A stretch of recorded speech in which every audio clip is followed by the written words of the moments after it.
할렐루야. 오늘 말씀의 제목은 주님이 오신 목적, 이런 제목으로 함께 은혜를 나누고자 합니다. 오늘이 주님이 오신 날이라는 것, 성탄절이라는 것을 모르고 이 자리에 오신 분은 아마 한 분도 없으시리라고 생각합니다. 여러분, 주님이 오신 것을 아는 것도 중요하지만 주님이 왜 오셨는가를 아는 것이 더 중요한 줄로 믿습니다. 왜냐하면 그것을 아는 것이 필요한 이유는 우리도 그렇게 살아야 되기 때문에 그렇습니다. 주님이 어떤 목적을 가지고 이 땅에 오셨고 우리가 주님의 제자라고 한다면 주님의 목적에 부합되게 사는 것, 그것이 바로 제자의 도리이겠죠. 그래서 우리가 오늘 말씀을 통해서 주님이 오신 목적이 무엇인지를 다시 한번 돌이켜보기를 원하고, 그리고 우리가 그렇다면 어떻게 살아야 될 것인지를 말씀을 통해서 함께 은혜를 나누고자 합니다. 첫 번째는 주님이 오신 목적은 오늘 본문 10절에 보니까 그렇게 말씀하고 있죠. 하반절에 보니까 내가 온 것은 양으로 생명을 얻게 하고 더 풍성히 얻게 하려는 것이라. 다시 말하면 주님이 오신 목적은 무엇입니까? 양으로 생명을 얻게 하기 위해서 오셨다라고 말씀합니다. 이 말씀을 뒤집어서 말씀드리면 우리에게 생명이 없었다는 얘기죠. 원래는 생명이 없었다. 그러니까 생명을 얻게 하려고 이 땅에 오셨다라고 말씀하고 있는 것입니다. 에베소서 2장 1절에 보면 그는 허물과 죄로 죽었던 너희를 살리셨도다. 허물과 죄로 죽었었다라고 우리에게 말씀하고 있고, 또 에베소서 2장 5절에도 허물로 죽은 우리를 그리스도와 함께 살리셨고, 그러니까 우리의 옛사람의 모습은 어떤 모습입니까? 우리는 허물과 죄로 인해서 죽었던 모습이 우리의 모습이었다라고 하는 거예요. 그리고 그 죽었던 우리를 살리시기 위해서, 생명을 주시기 위해서 주께서, 예수님께서 이 땅에 오셨다라고 말씀합니다. 여러분, 그렇다면 우리에게 생명을 주실 수 있는 분은 예수님밖에 없을까요? 예, 맞습니다. 예수님밖에 없으십니다. 그 누구도 우리 인간에게, 죽었던 인간에게 생명을 주실 수 있는 분은 없다라는 거예요. 왜냐하면 모든 인간이 다 죽었었기 때문입니다. 여러분, 죽은 사람이 아기를 낳는 거 봤습니까? 죽은 사람이 아이를 낳을 수가 없어요. 생명이 생명을 낳을 수가 있는 것입니다. 그래서 예수님만이 참 생명이기 때문에 예수님만이 우리에게 생명을 주실 수 있다라는 거예요. 요한복음 1장 4절에 그 안에 생명이 있었으니, 예수 안에 생명이 있었으니 이 생명은 사람들의 빛이라 라고 말씀하고 있고, 요한복음 14장 6절에도 내가 곧 길이요 진리요 생명이니 나로 말미암은 자거는 아버지께로 올 자가 없다. 또 요한일서 5장 11절에도 또 증거는 이것이니 하나님이 우리에게 영생을 주신 것과 이 생명이 그의 아들 안에 있는 그것이라 라고 말씀하고 있습니다. 그래서 참 생명은 누구밖에 없습니까? 참 생명은 오직 예수님 밖에 없다라는 거예요. 그러니까 예수님만이 우리에게 생명을 주실 수 있다라는 거예요. 생명 없는 사람이 생명을 낳을 수 없음과 같이 그 누구도 우리에게 생명을 줄 수 있는 존재가 세상에는 없습니다. 많은 종교가 있습니다. 많은 종교가 있지만 생명의 종교는 오직 우리가 믿는 예수 그리스도, 기독교밖에 없는 줄로 믿으시기 바랍니다. 불신자들이 보거나 또는 다른 종교인들이 보면 이런 얘기하면 기독교가 독선적이고 자기들만 옳다고 우긴다, 이렇게 얘기하는 사람들이 많이 있죠. 그렇지만 아무리 그 사람들이 그렇다고 해서 그래 종교 좋은 거니까 다 좋은 거라고 하자, 그럴 수는 없다라는 거예요. 왜냐하면 생명이 없는 곳이 없는데 있다고 말하면 죽은 사람도 없고 이 사람 살아있어, 그게 사실은 그 자체가 더 고문인 것이죠. 여러분, 생명은 오직 예수밖에 없음을 기억하시기 바랍니다. 그리고 그 예수님밖에 생명이 없었기 때문에 그 생명을 주실 수 있는 분이 바로 예수님밖에 없다. 그런데 여러분, 중요한 것이 있습니다. 무엇이냐면 예수님이 생명이시고 예수님만이 생명을 우리에게 주실 수 있다고 할지라도 예수님께서 우리에게 생명을 주시기 위해서는 무엇이 필요했냐면 대가가 지불되는 것이 필요했다라는 거예요. 대가가 지불되는 것. 왜 그러냐면 우리 인간이 생명이 없게 된 이유는 무엇입니까? 바로 하나님의 법칙 때문에 그렇거든요. 하나님의 법칙이 뭐예요? 죄의 삭은 사망이다라는 거예요. 이거는 하나님께서 정하신 법칙이기 때문에 하나님 자신도 이랬다 저랬다 하실 수가 없는 거예요. 하나님께서 정하신 법칙은 그대로 시행될 수밖에 없는 것입니다. 그래서 그 법칙이 시행돼야 되기 때문에 결국은 그 대가가 지불되지 않으면 우리에게 생명을 주실 수가 없다라는 거예요. 그래서 예수님이 대가를 지불하셨는데 그 대가가 무엇입니까? 당신의 생명을 대가로 주셨다라는 거예요. 주님의 생명을 대가로 주셨다라는 것이죠. 마가복음 10장 45절에 그랬잖아요. 인자가 온 것은 섬김을 받으려 함이 아니라 도리어 섬기려 하고 자기 목숨을 많은 사람의 대속물로 주려 함이니라 라고 말씀했어요. 그러니까 예수님께서 우리에게 생명을 주시기 위해서 오셨는데 그 대가로 주님 당신의 생명을 우리를 위해서 내어주셨다라는 거예요. 생명의 대가를 당신의 생명으로 대신하셨다라는 것이죠. 여러분, 주님은 그냥 능력이 있다고 해서 무조건 주는 것이 아니라 반드시 하나님의 법칙을 어길 수가 없는 것이고, 그렇기 때문에 그 법칙에 따라서 생명은 생명의 대가로 치를 수밖에 없었고, 주님께서 주님의 생명으로 우리에게 생명을 주시기 위해서 대가를 치르셨다라는 거예요. 여러분, 제가 기도하다가 갑자기 제 머릿속에서 드라마가 막 이렇게 시나리오가 써졌어요. 뭐냐면 우리 교회 이삭교회잖아요. 이삭교회인데 이삭이 하나님께 번제로 드려졌죠. 물론 이삭이 칼을 내리치기 전에 하나님 막으셨지만 어쨌든 이삭 자신은 하나님께 번제로 드려진 것입니다. 그런데 그 번제에 드려지는 그 장면이 제게 연상이 되면서 드라마가 씌워지더라고요. 이제는 하나님께서 아브라함에게 이삭을 번제로 드려라. 그래서 모리아산으로 데리고 가서 그를 이제 꽁꽁 묶어놓고 나무 위에 올려놓고 칼을 내리치려는 순간 그때 천사가 그것을 막지요. 막으면서 그 이삭을 죽이지 못하게 하고 대신 순양을 나무에 걸리게 해서 그 순양을 대신 번제로 드리게 됩니다. 근데 여러분, 그 순양이 누굽니까? 바로 예수 그리스도를 의미한다는 거예요. 근데 이것이 우리에게 똑같이 적용이 된다는 거예요. 우리에게 똑같이 적용이 된다는 거예요. 우리가 죽어야 됩니다. 여러분, 우리는 죽어야 되는 사람들이에요. 저도 여러분들도 죽어야 되는 사람이에요. 그래서 하나님께서 죄의 삭은 사망이다 라고 선포하시면서 우리에게 칼을 내리치려는 순간 그때 그것을 막아서는 분이 계셨죠. 그분이 누구십니까? 바로 예수님이에요. 예수님께서 아버지, 내가 죽을 테니까 이 백성들을 용서해 주십시오. 그래서 예수님께서 막아선 거죠. 그리고 그냥 아무런 대가도 없이 우리를 살릴 수 없으니까 그 대가를 주님의 목숨으로, 주님의 생명으로 대신하셨다라는 거예요. 그래서 예수님이 이 땅에 오신 것은요, 사실 죽으러 오신 거예요. 여러분, 태어나면서 죽으려고 태어나는 사람이 어디 있습니까?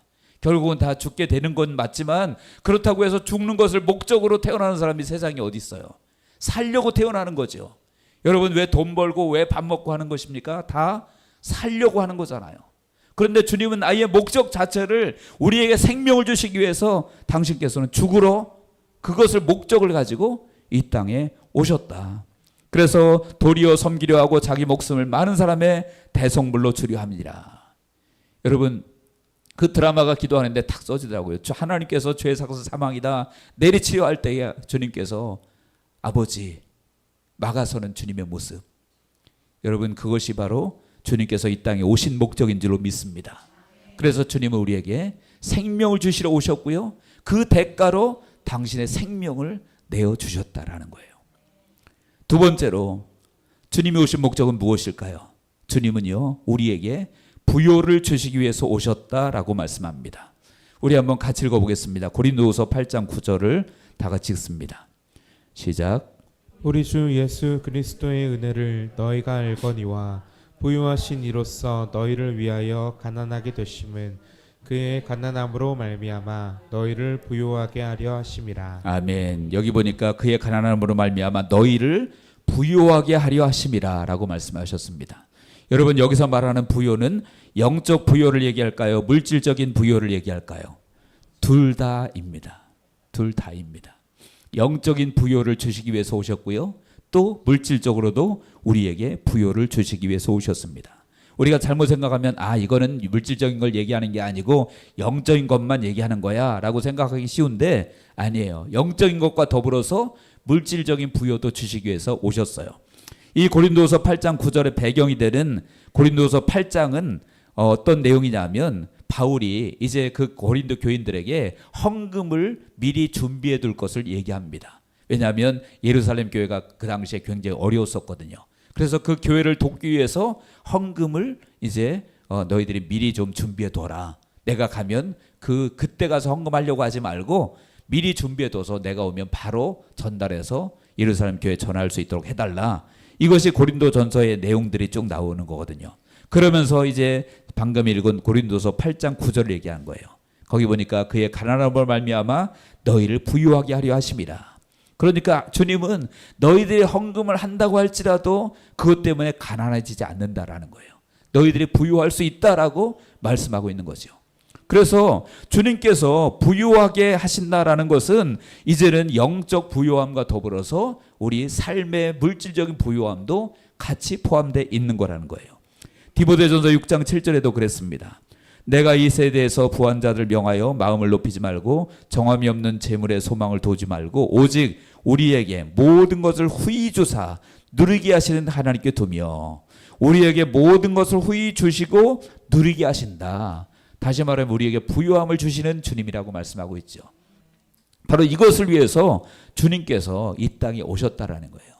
그러니까 여러분, 주님은 우리가 영적으로도 늘 풍성하기를 원하실 뿐만 아니라 우리의 삶도 부유하기를 원하시는 주님이심을 믿으시기 바랍니다.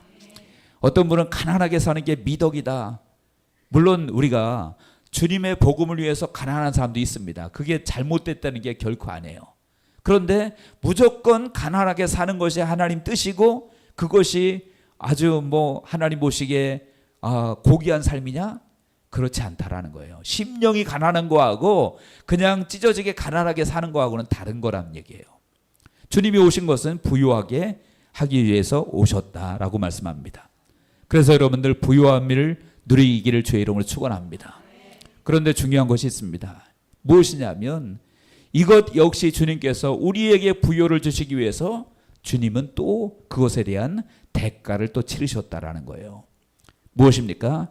바로 우리에게 부요를 주시기 위해서 주님이 가난하게 되셨다라고 말씀합니다. 아까 읽은 말씀이 그 말씀이잖아요. 이로써 너희를 위하여 가난하게 되심은 그의 가난으로 말미암아 너희를 부요하게 하려 하심이라. 주님이 가난하게 되셨대요. 왜요? 우리의 부요를 위해서 주님이 가난하게 되셨다라고 말씀합니다.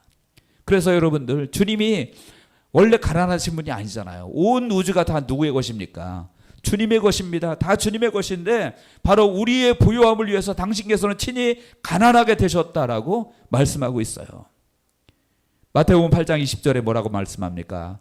여우도 굴이 있고 공중에 새도 거처가 있을 때 인자는 머리 둘 곳이 없다 하더라. 여러분, 예수님께서 의리의리한 대궐에서 살려고 마음 먹으셨다면 그건 너무 쉬운 거잖아요. 너무 간단한 거잖아요. 그런데 주님 뭐라고 말씀하십니까? 여우도 굴이 있고 공중에 새도 거처가 있는데 인자는 머리 둘 곳도 없다라고 말씀하세요. 왜 그렇게 가난하게 사신 것이죠?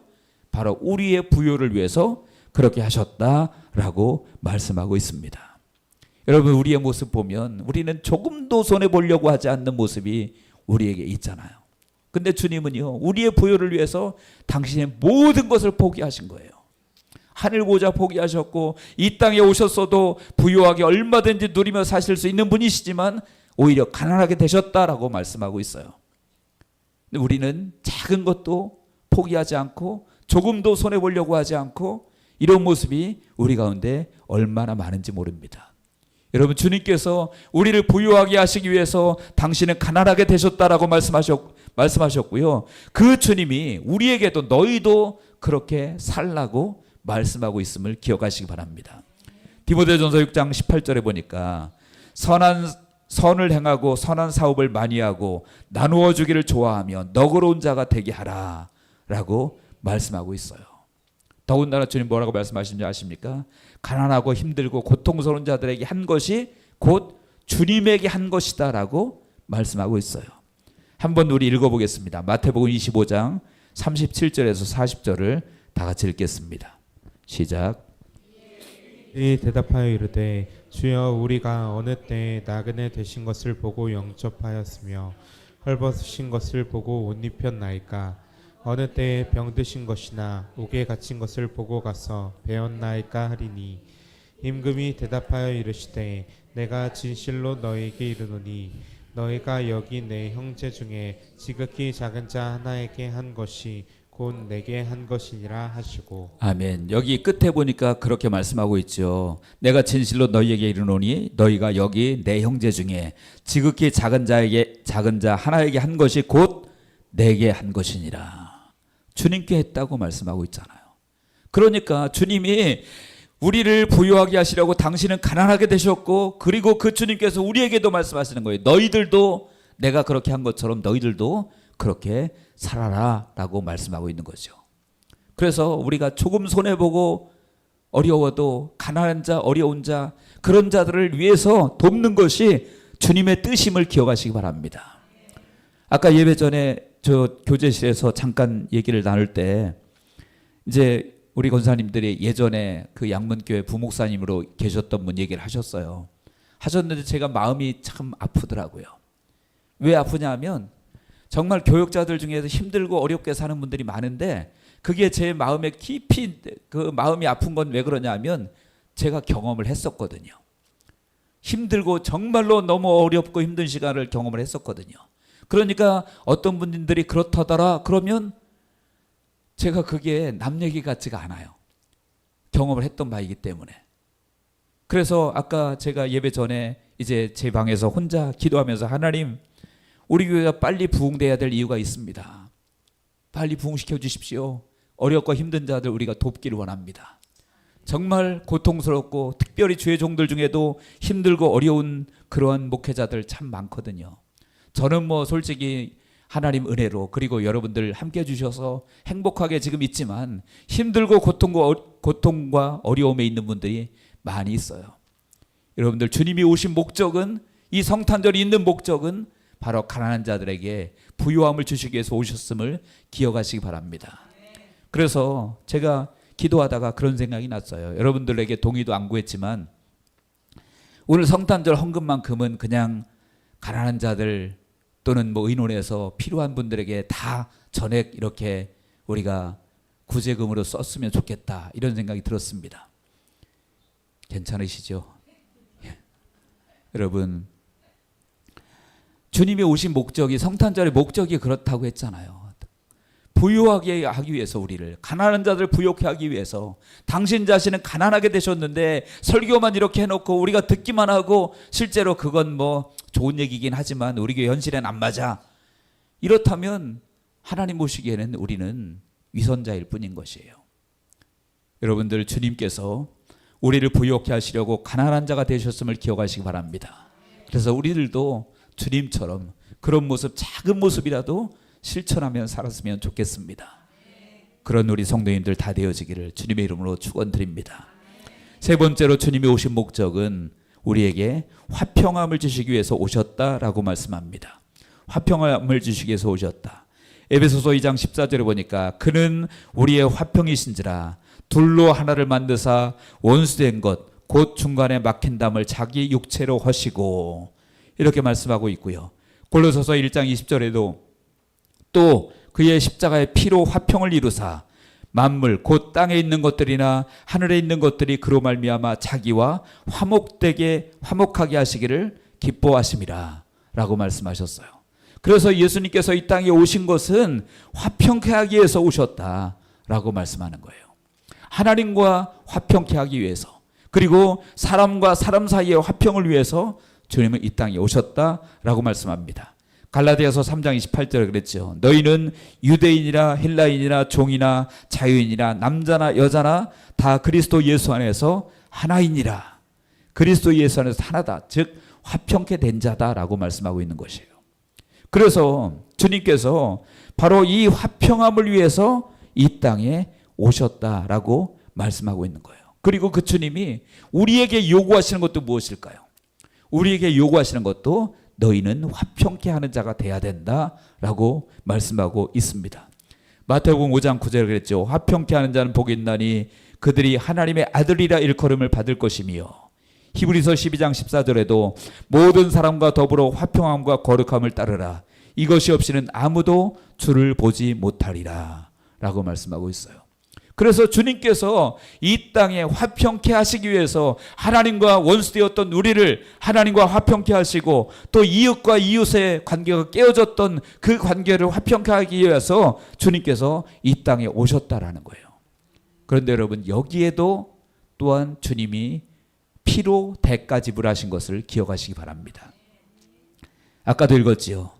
그런 우리의 화평이신지라 둘로 하나를 만드사 원수된 것 곧 중간에 막힌 담을 자기 육체로 허시고, 하나님과 우리 사이에 원수되었던 것을 자기 육체로 허셨다. 이것은 십자가로 그 담을, 분리된 담을 허셨다라는 거예요.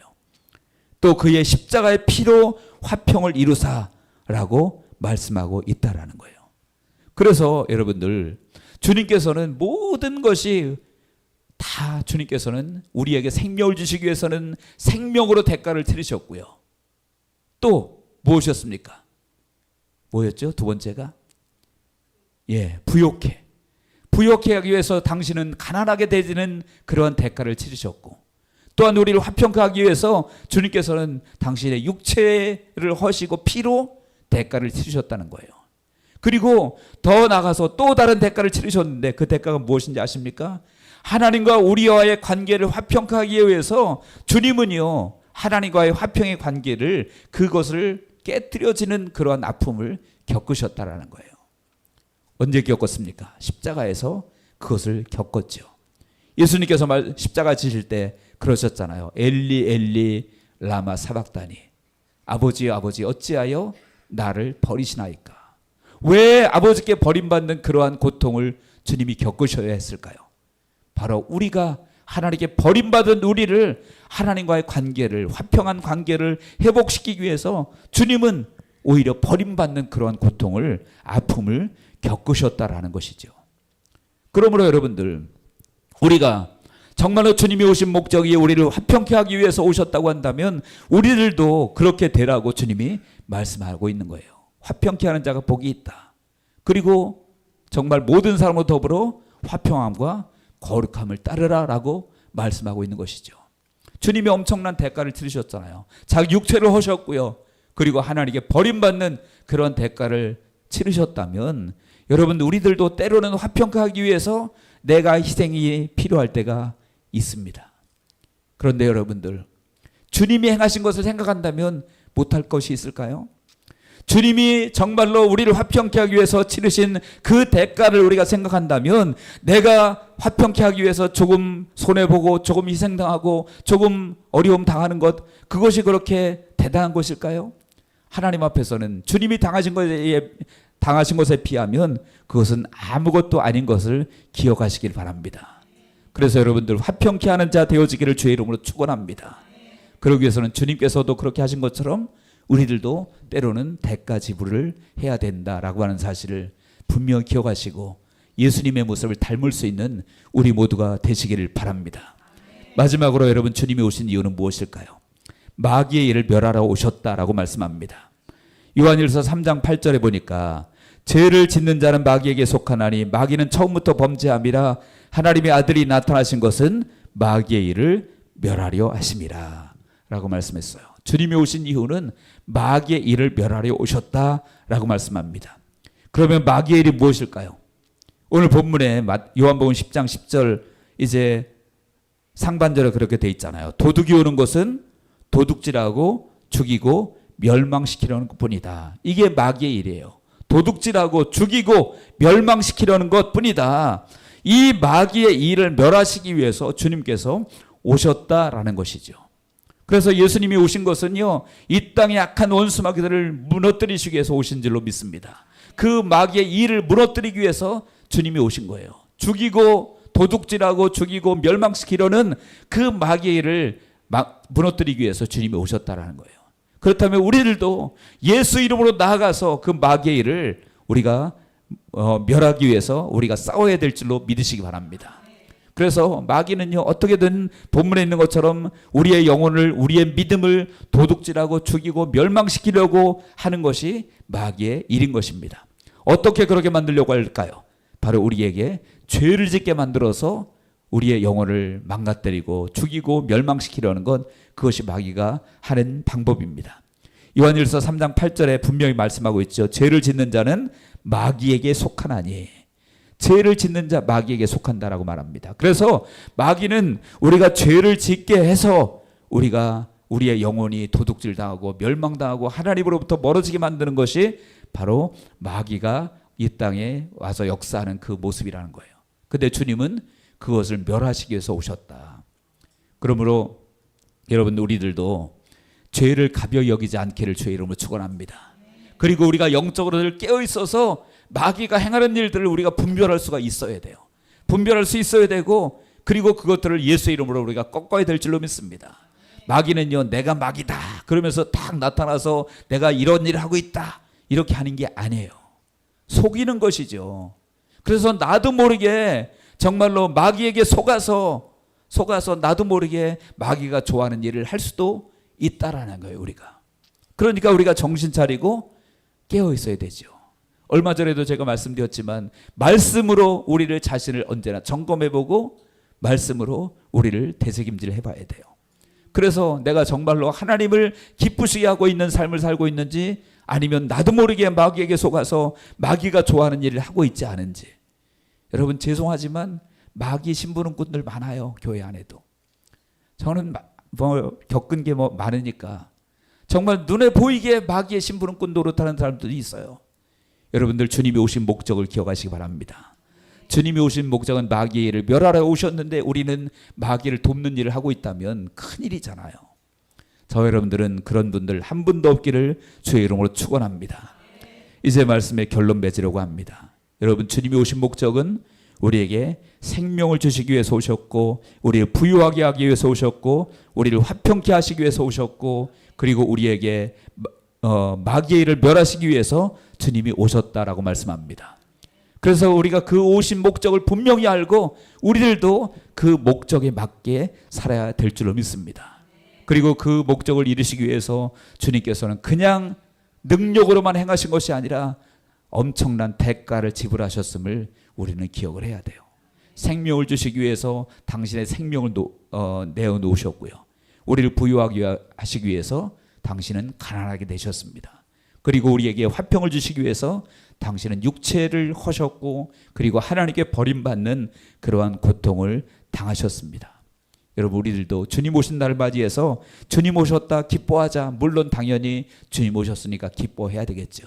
그러나 거기에서 끝내서는 절대 안 됩니다. 주님이 왜 오셨는지를 기억하고 우리들도 그 주님의 오신 목적에 맞게 부합하게 그렇게 살아야 될 줄로 믿습니다. 그래서 우리 이삭교회 성도님들은 오늘 성탄절을 맞이해서 정말 예수님의 오심을 기뻐하고 찬양하고 즐거워할 뿐만 아니라 더 나아가서 우리의 삶이 예수님의 오신 목적에 맞게, 우리는 주님의 자녀요 주님의 제자이니까 그분의 목적에 맞게 살아서 하나님을 기쁘시게 하고 예수님께 인정받고 쓰임받는 우리 이삭교회 모든 성도님들 되어지기를 주님의 이름으로 간절히 축원합니다. 기도하겠습니다. 하나님 아버지,